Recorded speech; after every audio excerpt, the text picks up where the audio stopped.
Good day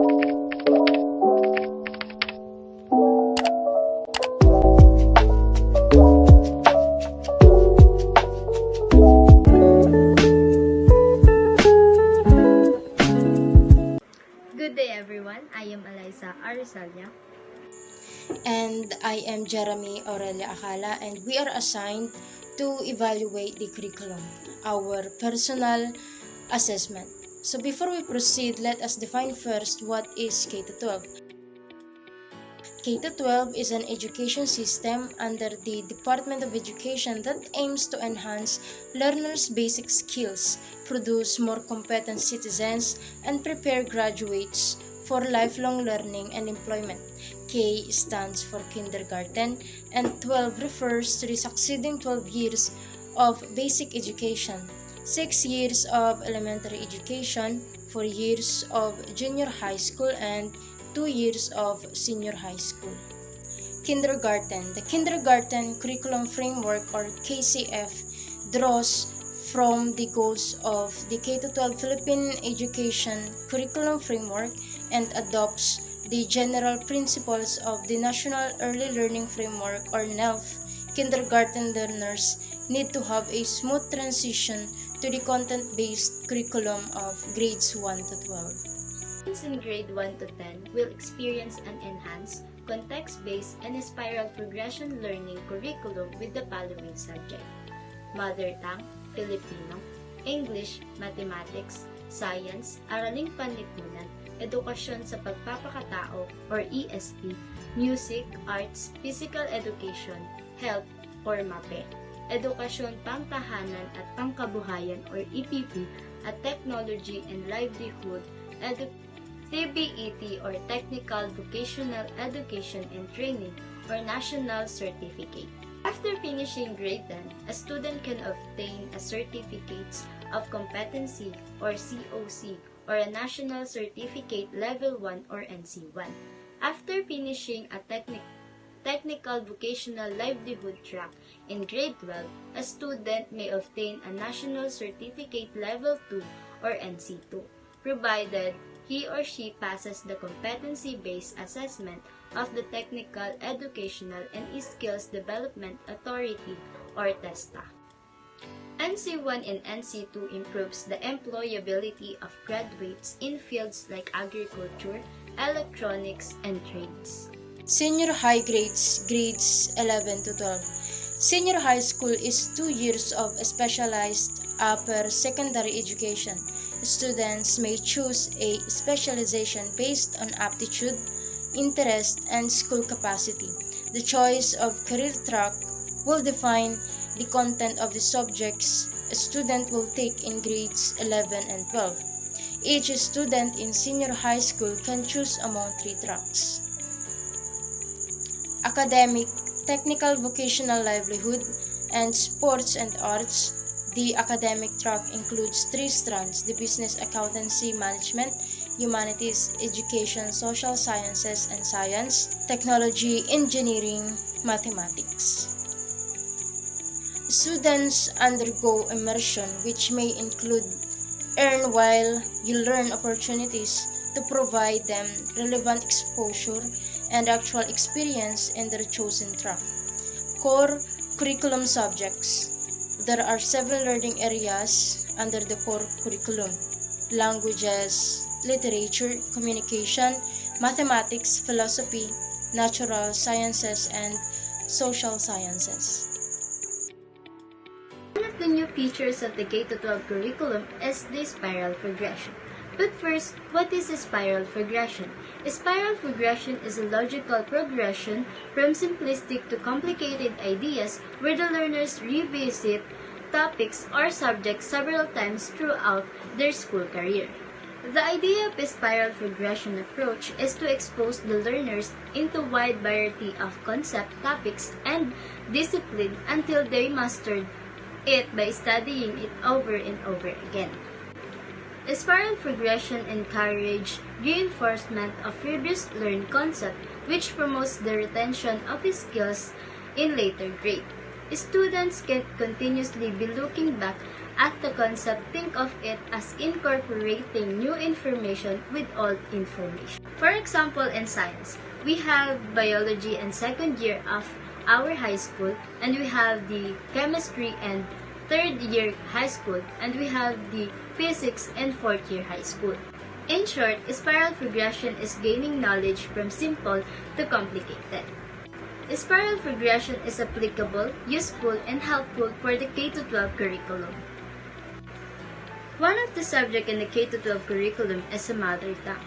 The goal of this subject is to develop learners who are able to use the mother tongue appropriately and effectively in oral, visual, and written communication.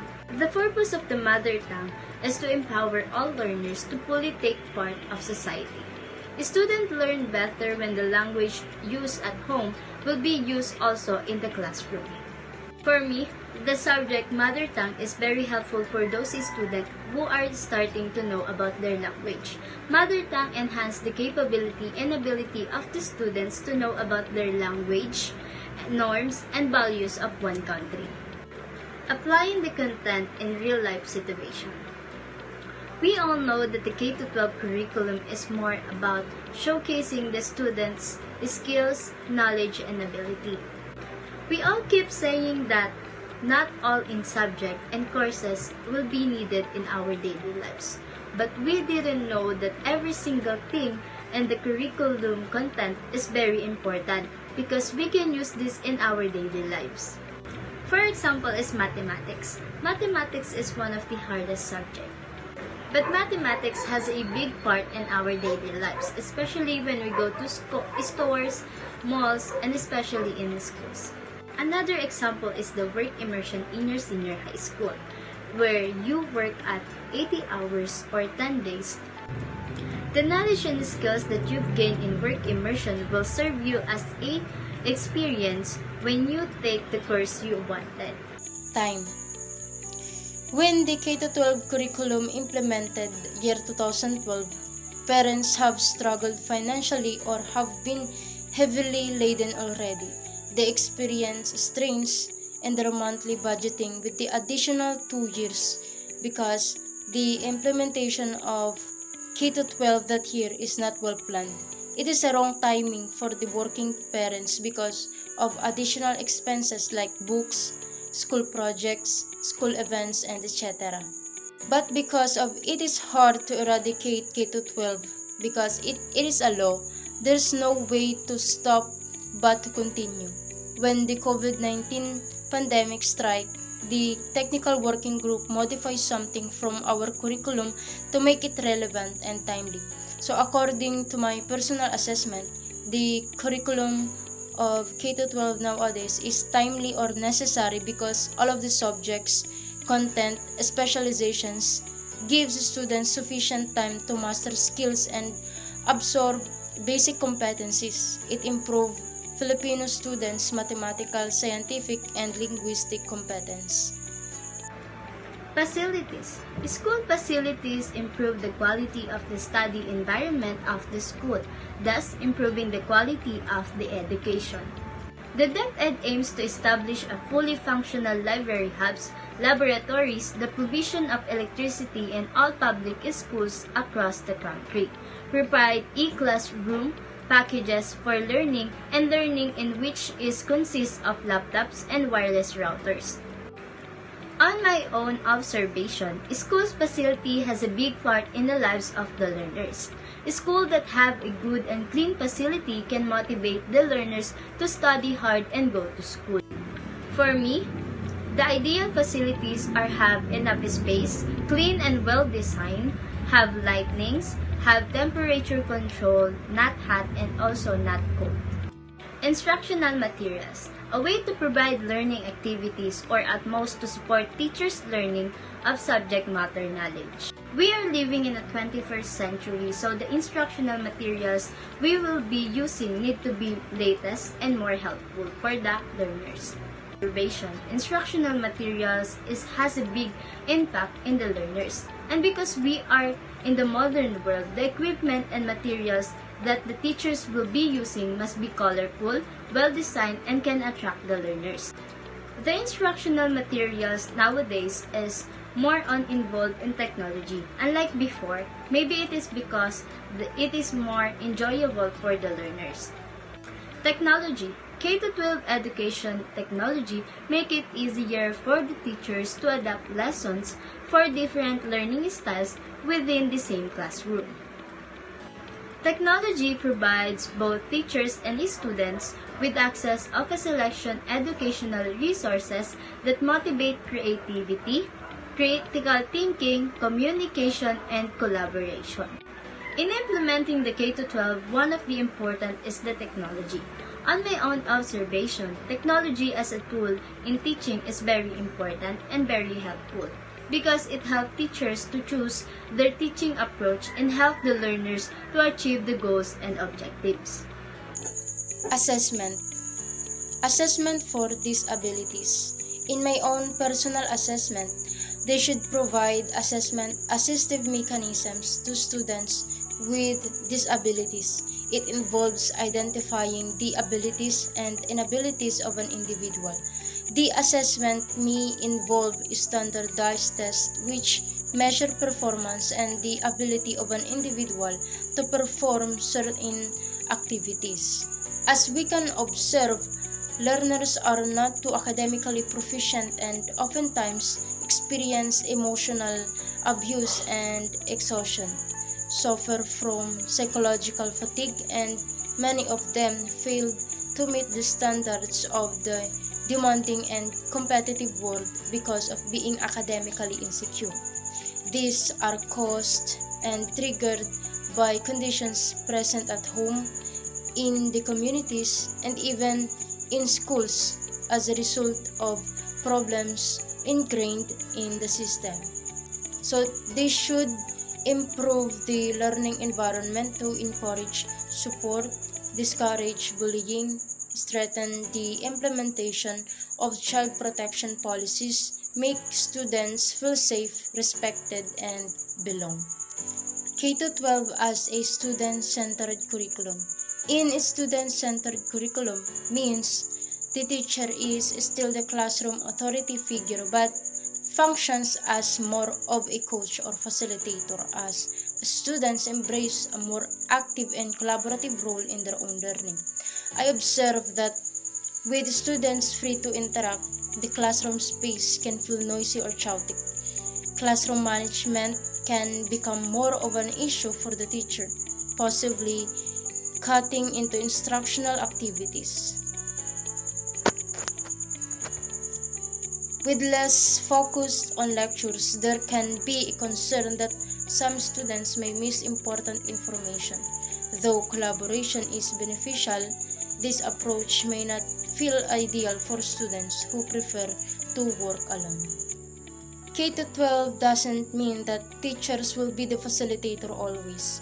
It is one of the problems because most of teachers giving tasks or activities without discussing about the lesson. That's why students who are categorized as slow learners unable to keep up with activities. So explicit teaching is still very important, especially in grade 7 to 12. Explicit teaching not only helps children understand instruction but also ensures that they actively comprehend the concepts that educators introduce. When teachers use explicit teaching, they make the lesson crystal clear. In assessing students, teachers should have the ability to use and manage technological processes and systems to improve their efficiency and appropriateness because we all know that technology is what students using now. Teachers are the one who will adjust on the environment, not the students. Assess students to be motivated. Teachers in kindergarten should be active and strategic in assessing students because kinder students learn alphabet, numbers, shapes, and colors through games, songs, and dances. Examples: activities, songs, poems, stories, and illustrations are based on local culture, history, and reality. So this makes the lessons relevant to the learners and easy to understand. Students acquire in-depth knowledge, skills, values, and attitudes through continuity and consistency across all levels and subjects. And also, according to my personal assessment, students need free time to process and practice the lessons they learned during academic periods. Free time gives students the opportunity to play and experiment.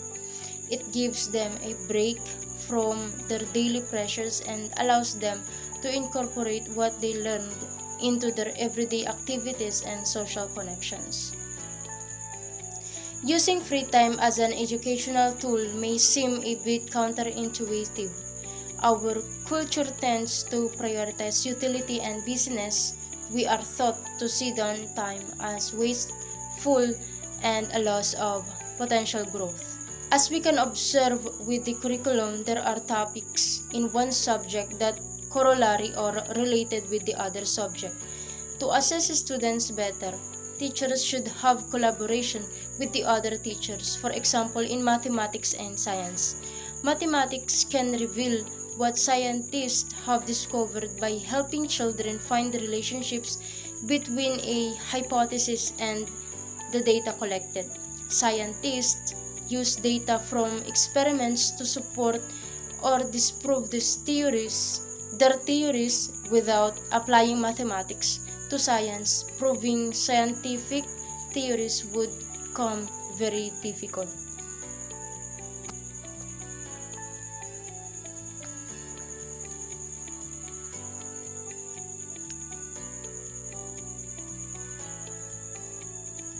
As we can observe with the curriculum, there are topics in one subject that corollary or related with the other subject.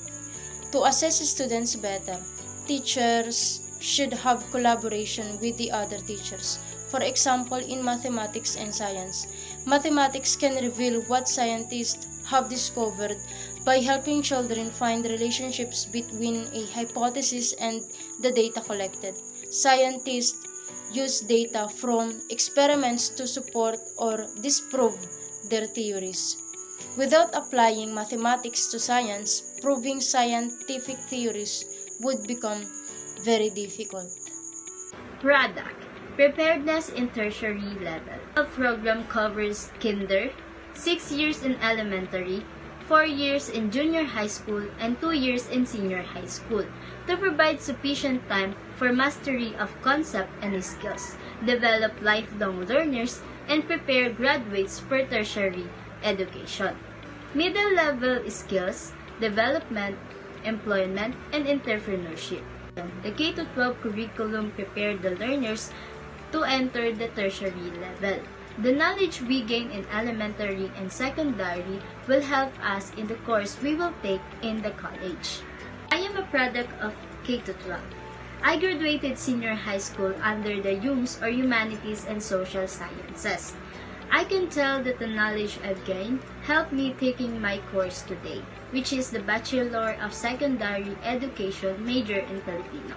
Before the K-12 implemented, they introduced that getting a K-12 education can open new doors and increase the chance of finding a stable job.